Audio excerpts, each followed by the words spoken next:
I'm actually going to use both of these documents to explain the numbers to you. Okay. I'm going to start with this one. Okay. It's okay. Yeah, in July. More coffee.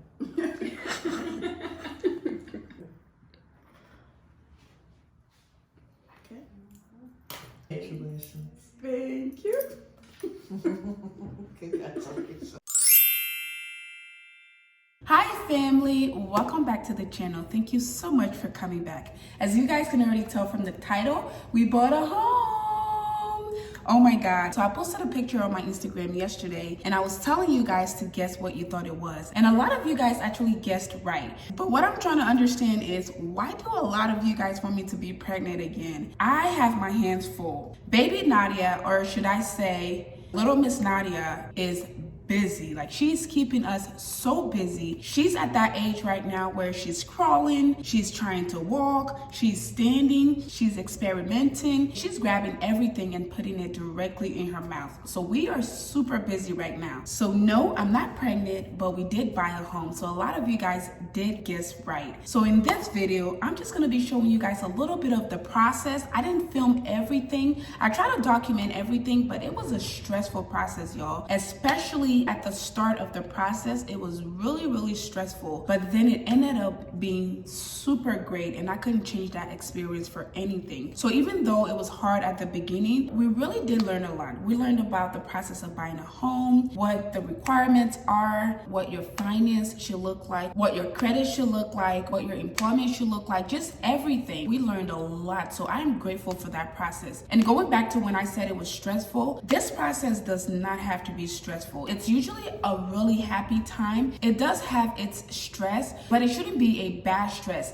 The kind of stress you should have is, trying to figure out whether you should buy this house versus that house, this neighborhood versus that neighborhood. But it was stressful in the sense that at the start, the people we were working with, our realtor was great from the very start all the way till the end. But the lender that we were working with, I don't know what happened, and I'm sure she's a great person, but she dropped the ball a couple of times. We actually lost this house. At first, we made our checklist. We knew exactly what we were looking for. We wanted this, and we kept seeing those houses. And by the way, the housing market right now is horrible. This is a seller's market, which means that there are more people trying to buy homes, but there are less homes available. So most times we end up seeing something called a bidding war, where everybody wants one house and the price of the house ends up going up. So the highest bidder ends up getting the house. And that was the case for us as well. So as I said, we had our checklist. We wanted this,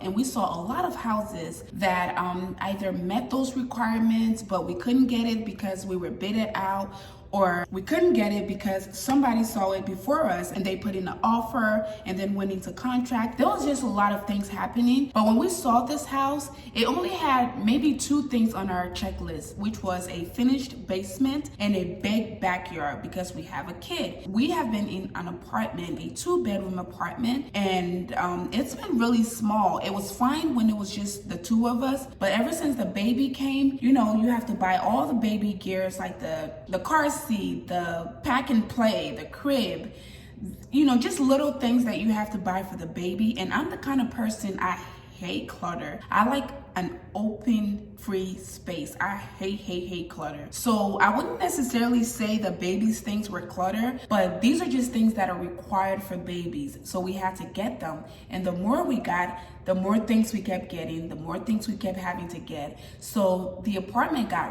really small really quick and I got really uncomfortable. So that's why we decided to buy a house. So like I said, those 2 things were on our checklist: a finished basement for the baby to possibly play in if she doesn't have a play area in a separate part of the house, and a big backyard for summertime so she can be able to play in the backyard. Everything else in the house was not on our checklist, but let me tell you, when we saw this house, that was it. The minute we saw it, we saw the pictures, but we were like, okay, it's nothing like what we want, but let's just go see it. Let's just keep an open mind and go see it. And I'm telling you, when we walked in here, and by the way, I keep referring to here, I'm actually in the new house. So if my voice sounds echoey, that is why I'm actually sitting in the new house right now. I did come to drop some stuff off. That is what those things over there, yeah, those things are. But I just wanted to do this video real quick to just basically tell you guys what the big news was. So yeah, the lender, I don't know if they're called lenders or I forget. I have a brain for it.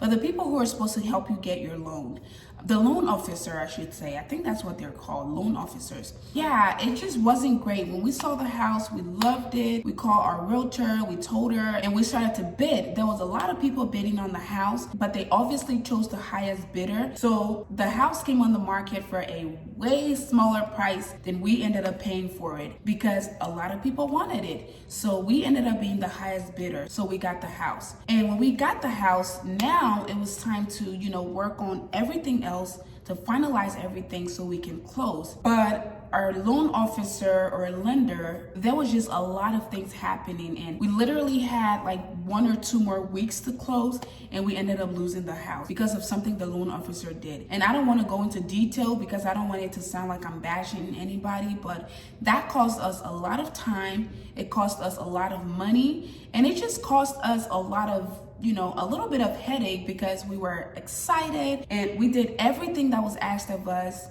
And, just to find out that the house we really, really like, we weren't able to get it. We were really sad. We were down for a while. So I called the realtor and I said, what do we do now? And she said, we basically have to start all over again. We have to do everything because after a certain amount of time, you have to pull credit. You have to start looking at homes again. If you guys find something you like, you have to present all the documents. And let me tell you, there is so many documents involved in buying a house.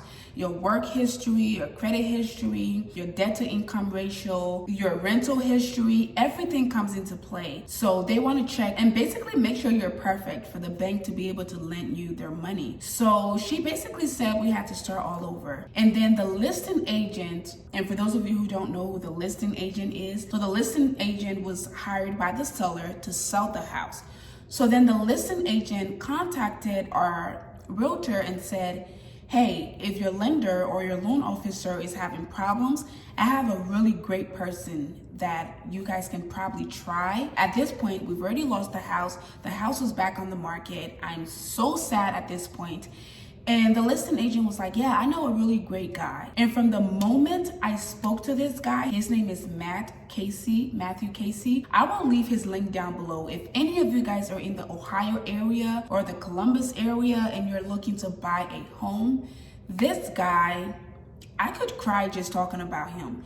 He is awesome. Our first officer stressed me out so much. Every time she would ask me for something, I would present it and she would say, oh, it's not perfect enough. You have to bring this, you have to bring that, you have to do this, you have to do that. And the stress was just piling and piling.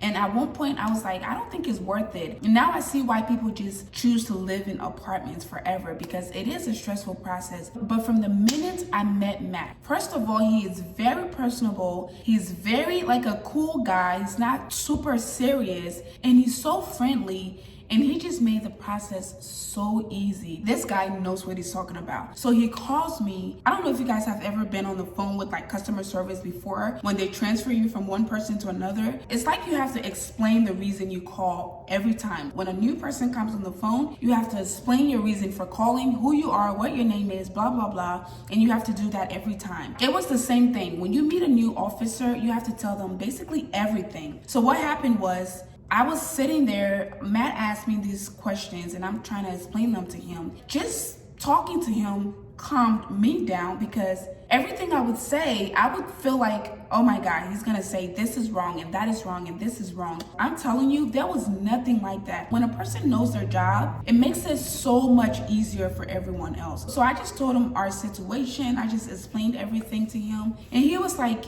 we got this. We're gonna get this house. And I was like, what house? We already lost the house. And he told me, he said, if you really want this house, we're gonna get it. So our realtor contacts the listing agent, and the listing agent talked to the seller, and they were willing to go back into contract with us. And this rarely happens. It happens, but it rarely happens. When you lose a house, for whatever reason, somebody else got that house. So we were shocked, because I was like, this is meant to be. This is actually our home. But Matt just came in. He just made everything so easy. And our realtor, her name is Tiffany Porty. I'm really bad with last names, but her name is Tiffany Porty, if I'm not mistaken. I'll leave her info down below as well.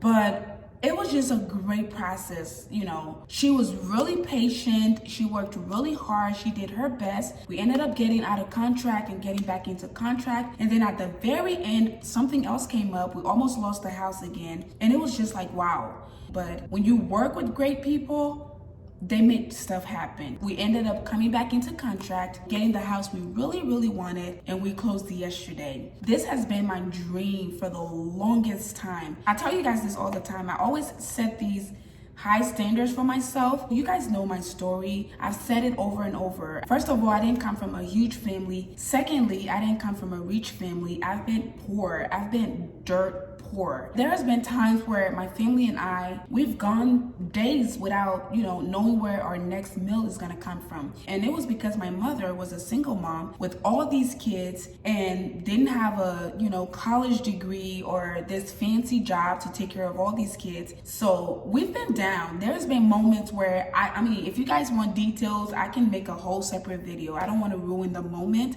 but I just want to tell you guys to inspire you guys.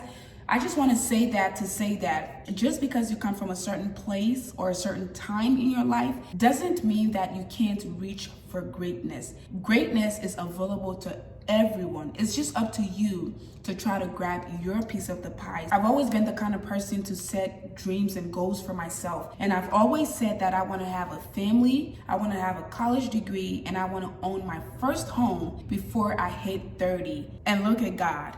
I am sitting in my very first home and I couldn't be grateful enough. Being a refugee, moving from country to country, from state to state, not really having anything to call your own, wearing the same clothes over and over, wearing your shoes until it's so small to the point where you can't even breathe when you put it on, you name it, I've been there.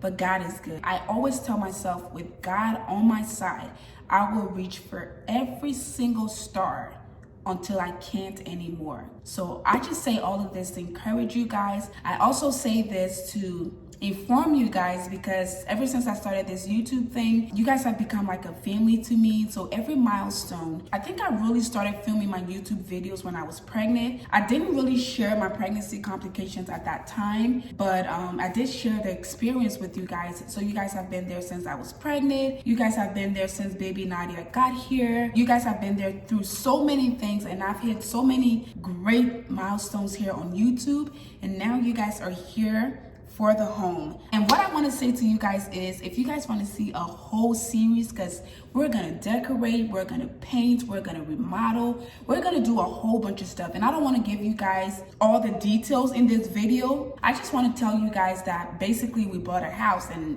what the whole story was. But if you guys want to see an empty house tour, the decoration process, the remodeling process, the just fixing things and changing things, if you guys want to see all that, please go ahead and leave a comment down below, especially for this video. If you want to see an empty house tour, go ahead and comment empty house in the comment. It has to say empty house. You can say whatever else you want, but just comment empty house in the comment, and I promise you I will come with an empty house tour. So thank you guys again so much for watching. I love you guys. Thank you guys for all your love and support, and I'll see you guys in my next one. Bye.